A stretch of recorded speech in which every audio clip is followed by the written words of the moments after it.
program is The Active Center. It's created by David Sape. Pronounced Seppi. Pronounced Seppi.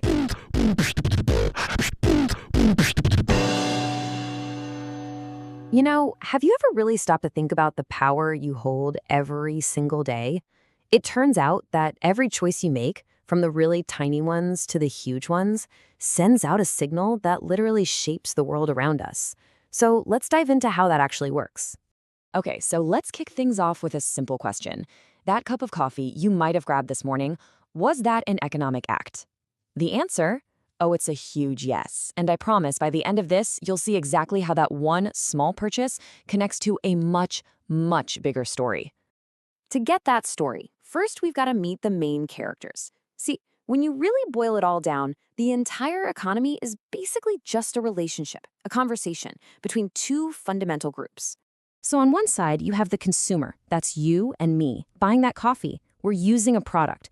And on the other side, you have the producer, the company that took the raw coffee beans and turned them into that amazing drink.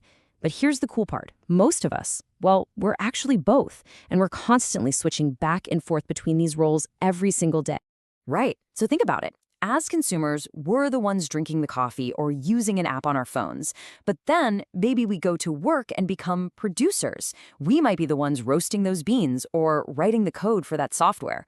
It's this constant dance between creating and consuming that really makes the economy go round. Okay, so what is it that pushes us to make the choices we do? Well, the first big force at play here is something economists call the scarcity squeeze. And yeah, it's a constant pressure that influences pretty much everything we do, whether we realize it or not. So what is scarcity exactly? It's really the fundamental problem of economics.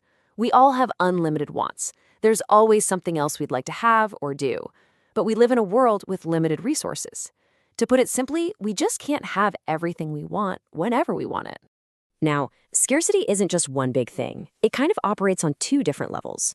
On a macro or a huge scale, a whole country might face a scarcity of things like fuel or healthcare. But on a personal level, our scarcity, that usually comes down to two big ones: time and money, right? We only have 24 hours in a day and a certain amount of cash in the bank. Let's bring it back to that coffee, right? When the barista at your local spot knows your usual order and has it ready the second you walk in, they're not just being nice. I mean, they probably are, but economically speaking, they're doing something huge. They're directly solving your problem of having a scarcity of time. That service has real, tangible value. So, if scarcity is the constant problem we're all facing, what's the solution? Well, that leads us to the second major force that guides our choices. This is where you, the consumer, step in with your own personal superpower. It's called utility. Now, utility sounds a little, technical, but really it's just a fancy economist's word for satisfaction or happiness. It's the usefulness you get from a product, that feeling of, yep, this was worth it.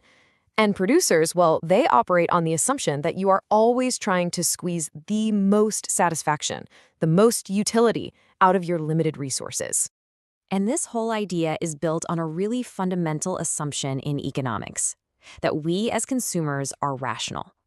The theory goes that we're always weighing our options and picking the one that gives us the most bang for our buck, or the most happiness for our time. But here's where it gets super interesting. What does rational actually mean? Is what's rational for me the same thing that's rational for you? Well, the answer is almost always a big, fat no. Let's go back to our coffee example. For one person, a rational choice might be, look, I just need caffeine. The cheap gas station coffee will do just fine. But for someone else, they get way more satisfaction, more utility from the whole coffee shop vibe. The smell of the beans, the comfy chairs, the background music. For them, paying $5 is a perfectly rational choice because they're buying an experience, not just a drink. Rationality, you see, is totally subjective. Okay, so you're making all these tiny personal decisions driven by your own sense of what's rational, but you're not doing it in a vacuum. Someone is always watching. Businesses, especially, are paying very close attention because every choice you make is an incredibly valuable piece of data. And believe me, they care. A lot. First off, if they're meeting your utility, you're a happy customer. And happy customers, they come back and spend more money. It's as simple as that. But second, they're gathering just mountains of data from loyalty cards, social media, online surveys, you name it. And they use that data to predict what you're going to want next, sometimes even before you know it yourself. But wait, it's not just about companies selling you stuff. The lens actually zooms out even wider. On a massive national scale, governments are also watching our collective choices to help them plan for the future. See, when governments understand what millions of us are buying, they can start to create policies that actually help the economy grow. And more growth means more resources for the country, which helps fight that big macro-level scarcity. Think about it. If suddenly everyone starts buying electric cars, that's a huge signal to the government, right? It tells them we need to plan for a better electrical grid, more charging stations, and new regulations. So really, it all boils down to this one simple but kind of mind-blowing idea. Your private, very personal choices end up having huge public consequences that literally shape the world that we all share. All right, so let's do a quick recap of what we've covered. The economy is basically this endless dance between consumers and producers. All of our decisions are getting squeezed by scarcity, our limited resources, and guided by our personal quest for utility, our satisfaction. And finally, both businesses and governments are watching these choices very closely so they can plan for what's coming next.